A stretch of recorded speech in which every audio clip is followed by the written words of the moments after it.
వర్తమానము.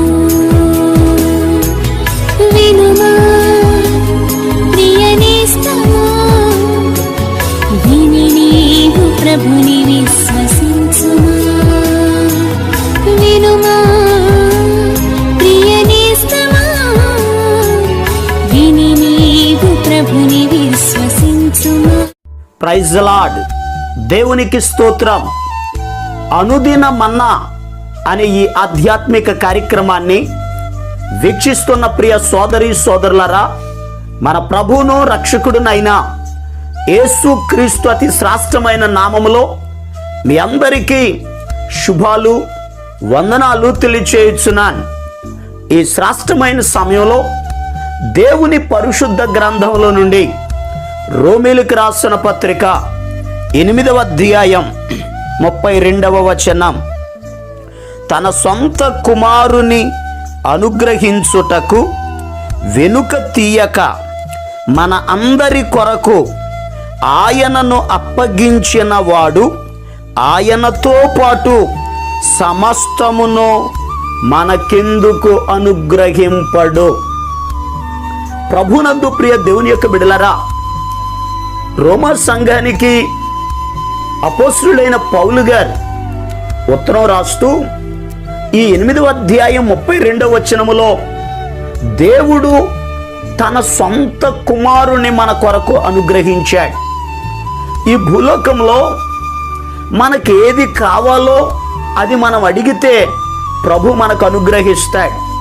ఎందుకు అని అడిగితే తన సొంత కుమారుణ్ణి అనుగ్రహించుటకు వెనుక తీయక మన అందరి కొరకు ఆయనను అప్పగించిన వాడు ఆయనతో పాటు సమస్తము మనకెందుకు అనుగ్రహింపడు. మన అందరి కొరకు తన కుమారుణ్ణి అప్పగించాడు. నిజమే, యేసుక్రీస్తు ప్రభు ఈ భూలోకంలోనికి వచ్చి మన అందరి కొరకు తనను తాను అప్పగించుకున్నారు. యేసయ్య ఎందుకు ఈ భూలోకానికి వచ్చారు? ఎందుకు దాసుని స్వరూపాన్ని దాల్చారు? ఎందుకు తనను తానే రిక్తునిగా చేసుకున్నాడు? సిలువ మరణము పొందునంతగా ఆయన విధేయత చూపించడానికి, తనను తాను అప్పగించుకోవడానికి కారణాలు ఏమిటో ఈ శ్రేష్టమైన సమయంలో జాగ్రత్తగా దేవుని మాటలను ధ్యానం చేద్దాం. యేసయ్య ఎందుకు ఆయన అప్పగించుకున్నారు?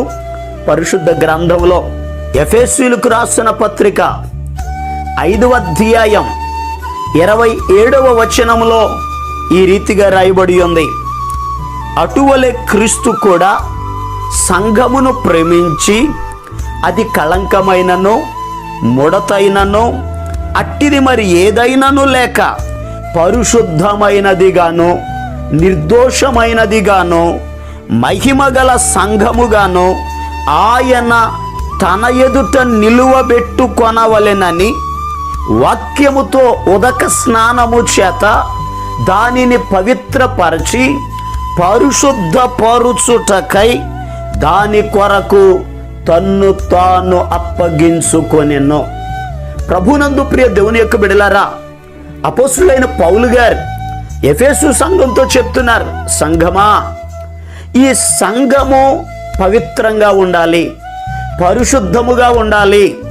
సంఘములో మచ్చైనా ముడతైనా కళంకమైన డాగైనా అటువంటిది మరి ఏదియూ లేక పవిత్రమైనదిగా ఉండాలి, నిర్దోషమైనదిగా ఉండాలి. మహిమగల సంఘముగా తండ్రి ఎదుట మనలను నిలువబెట్టవలెనని మనందరి కొరకు తనను తానే అప్పగించుకున్నారు. నిజమే, ఈ భూలోకంలో ఉన్న ప్రజలను గురించి వాక్యం చెప్తుంది, ఏ భేదము లేదు, అందరూ పాపులే అని వాక్యం చెప్తుంది. నీతిమంతుడు లేడు, ఒక్కడైనను లేడని వాక్యంలో రాయబడి ఉంది. అందరము పాపులమే. ఈ పాపములో ఉండి చనిపోతే పాపము వలన వచ్చు జీతము మరణము, అగ్నిగుండం అని దేవుని వాక్యంలో రాయబడి ఉంది. మనం అందరము అగ్నిగుండములో ప్రవేశించుట ఆయనకిష్టము లేదు. మనలను పవిత్రపరచాలి, మన పాపముల నుండి విడిపించాలి, మనలను పరిశుద్ధులుగా చేయాలి, నిర్దోషులుగా చేయాలి, జన్మ కర్మ పాపముల నుండి మనలను విడిపించాలనే యేసయ్య భూలోకములోనికి వచ్చాడు. మనందరి కొరకై ఆయన తనను తానే అప్పగించుకున్నారు. ఆయన పరిశుద్ధుడు గనుక మనము కూడా పరిశుద్ధులుగా ఉండాలన్నది ఆయన కోరిక. మనం పవిత్రంగా జీవించాలి, పరిశుద్ధులుగా ఉండాలి. ప్రియ దేవుని బిడ్డలారా, అలా పరిశుద్ధులుగా జీవించినప్పుడే పరలోక రాజ్యంలో ప్రవేశిస్తాం. పరిశుద్ధులుగా ఉన్నప్పుడే దేవుని కార్యాలు మన జీవితంలో జరుగుతాయి. ఇశ్రాయేలీయులు ఐగుప్తులో నుండి కనానుకు వెళుతున్న సమయంలో యొర్దాను దగ్గరకు వచ్చినప్పుడు దేవుడు యెహోషువతో మాట్లాడారు. యెహోషువా, నేను మీ మధ్యలో అద్భుతమైన కార్యాలు చేయాలనుకుంటున్నాను. అయితే నేను అద్భుతాలు చేయాలంటే ప్రజలు పరిశుద్ధులుగా ఉండాలి అని చెప్పారు. ఆ సమయంలో యెహోషువ గ్రంథం 3వ అధ్యాయం 5వ వచనంలో రాయబడి ఉంది. యెహోషువ ప్రజలందరి దగ్గరికి వెళ్ళి చెప్తున్నారు, ఇశ్రాయేలీయులారా, రేపు యెహోవా మీ మధ్య అద్భుత కార్యములను చేయును గనుక మిమ్మును మీరు పరిశుద్ధపరుచుకొనుడని జనులకు ఆజ్ఞ ఇచ్చెను. నిజమే ప్రియ దేవుని బిడ్డలారా, ఎవరైతే పరిశుద్ధులుగా ఉంటారో వారి జీవితంలో అద్భుత కార్యాలు జరుగుతాయి. పరిశుద్ధులు హెచ్చింపబడతారు, పరిశుద్ధులు ఆశీర్వదించబడతారు. మనలను పరిశుద్ధులుగా నిలువబెట్టవలెనని యేసయ్య తనను తాను అప్పగించుకున్నారు. మరి ఇంకొక మాటను ధ్యానం చేద్దాం. గలతీయులకు రాసిన పత్రిక 1వ అధ్యాయం 4వ వచనంలో రాయబడి ఉంది, మన తండ్రి అయిన దేవుని చిత్త ప్రకారము క్రీస్తు మనలను ప్రస్తుతపు దుష్ట కాలము నుండి విమోచింపవలెనని మన పాపముల నిమిత్తము తన్ను తాను అప్పగించుకొనెను. ప్రియ దేవుని బిడ్డలారా, ఈ వాక్య భాగంలో రాయబడినటువంటి మాట ప్రస్తుతపు దుష్ట కాలము నుండి, అక్కడ 2 అని అంకేసి ఉంది. దుష్ట యుగము నుండి మనలను విమోచింపాలి, విడిపించాలనే మన కొరకు తనను తానే అప్పగించుకున్నారు. ప్రియ దేవుని బిడ్డలారా, దుష్టుడు అనగా అపవాది చేతిలో నుండి, అపవాది బంధకాలలో నుండి మనలను విడిపించాలనే యేసయ్య తనను తాను అప్పగించుకున్నారు.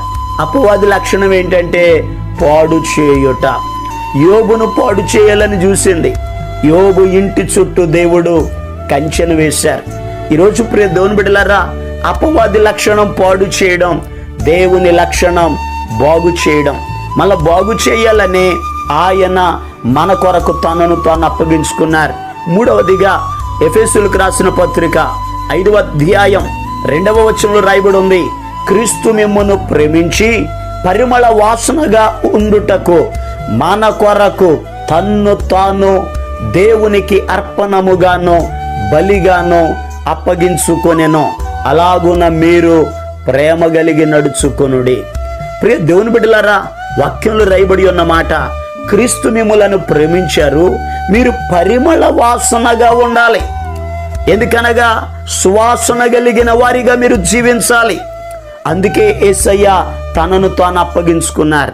మన మాటలు, మన సాక్ష్యము అనేకులను ఆకర్షించేదిగా ఉండాలి, సువాసన కలిగిదిగా ఉండాలి.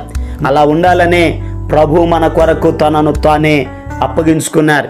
ఈరోజు ఈ మాటలు వింటున్న ప్రియ దేవుని బిడ్డలారా, ఈ యొక్క దినాలలో దేవుని యొక్క సన్నిధిలో పరిశుద్ధులుగా జీవిద్దాం. ఎందుకనగా పవిత్రంగా జీవిద్దాం. దుష్టుని నుండి విడిపించబడి అనేకులను ఆ దుష్టుని కబంధ హస్తాలలో నుండి దేవుని వైపు త్రిప్పే వారిగా ప్రార్థన చేద్దాం. ఈ భూలోకములో దేవుని బిడలగా, పరిశుద్ధులుగా, మంచి ప్రవర్తన కలిగి ప్రభు సన్నిధిలో జీవిద్దాం. దేవుడి మాటలను మన వెనుకడులు ఆశీర్వదించును గాక. ఆమేన్. ప్రార్థన చేసుకుందాం. తల వంచండి, కళ్ళు మూసుకోనండి, ప్రార్థనలు ఏకీభవించండి. మహాపరిశుద్ధుడును ప్రేమ కలిగిన మా పరమ తండ్రిని కొందనాలయ్యా. అయ్యా, నీవు ఎందుకు మా కొరకు నిన్ను నీవే అప్పగించుకున్నావో నీ వాక్యం ద్వారా మేము ధ్యానం చేశాం. ఈ శ్రేష్టమైన సమయంలో అయ్యా, నీ ప్రియ బిడ్డలను మీరు దీవించండి. ఇంకా పాపములో జీవిస్తున్న బిడ్డలను అయ్యా మీరు పరిశుద్ధులుగా మీరు మార్చండి. అయ్యా, తమ పాపములను ఒప్పుకొని మార్పు చెంది మారు మనసు పొంది రక్షించబడి అయ్యా పవిత్రులుగా, పరిశుద్ధులుగా, మంచి సాక్ష్యము కలిగి నీ సన్నిధిలో జీవించే కృప దయచేయండి. అయ్యా, బలహీనులను మీరు బాగు చేయండి. అయ్యా, ఈ దినమంతయు నీ బిడ్డల యొక్క ప్రయాణాల్లో, పనులలో, వ్యాపారాలలో, సమస్త విషయాలలో నీ బిడ్డలకు మీరు తోడుగా ఉండి కృపాక్షేమములను అనుగ్రహించి సమస్త అవసరతలను మీరే తీర్చి నీ బిడ్డలను దీవించి ఆశీర్వదించమని యేసు క్రీస్తు అతి పరిశుద్ధమైన నామం పేరట ప్రార్థన చేసి అడిగి పొందుకొని ఉన్నాము తండ్రి, ఆమేన్. మన ప్రభు అయిన యేసు క్రీస్తు కృప మీకు తోడుగా ఉండి నడిపించును గాక, ఆమేన్. ఈరోజు పుట్టినరోజు మరియు పెళ్లి రోజు జరుపుకుంటున్న వారికి సీసలి మన్నా చర్చి తరపున మా కుటుంబ పక్షముగా మీకు శుభాలు తెలియపరుస్తున్నాం. May God bless you. దేవుడు మీకు తోడుగా ఉండి మిమ్మల్ని ఆశీర్వదించును గాక. దయచేసి గమనించండి, మీ కొరకును మీ కుటుంబం కొరకును దేవుడు మిమ్మలను అభివృద్ధి పరచాలని నిత్యము మేము ప్రార్థన చేస్తున్నాం. ఏమైనా ప్రార్థన అవసరతలు ఉన్న ఎడల ఈ స్క్రీన్ మీద కనబడుతున్న నెంబర్కి ఫోన్ చేసి తెలియపరచండి. ప్రియ దేవుని బిడ్డలారా, అనుదిన మన్నా అనే ఈ వర్తమానాలు మీ స్నేహితులకు, మీ బంధువులకు కూడా షేర్ చేయండి.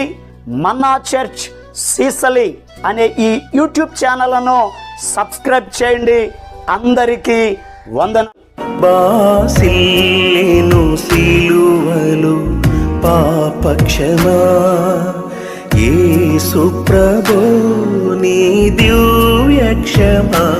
బాసిల్లేను సిలువలు పాపక్షమా కలువరిలో నా పాపము పుంచి సిలువకు నిన్ను యాహుతి చేసి కలుషహరా కరుణించితివి. కలుషహర